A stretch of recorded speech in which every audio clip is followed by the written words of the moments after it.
AI is specifically allowing me and many creators to teach a machine that doesn't forget.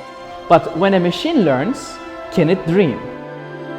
And Gaudí, as a genius, as a hero, was a dream project to look at his work, his life, as an incredible inspiration for anyone in the world, I guess, for humanity. The cube means you have to find a way to tell a story of a journey. But since we don't know his mind in the context of AI, so we use AI to guide us through the data, step by step. I do believe the audience will feel like they're in a poetic, energetic, emotional journey of appreciating Gaudí's genius, his mind, his details, and the things he may see, the things he may feel, the nature, the patterns, the mosaics, all of his drawing, all the photos humanity take is here, so in this room.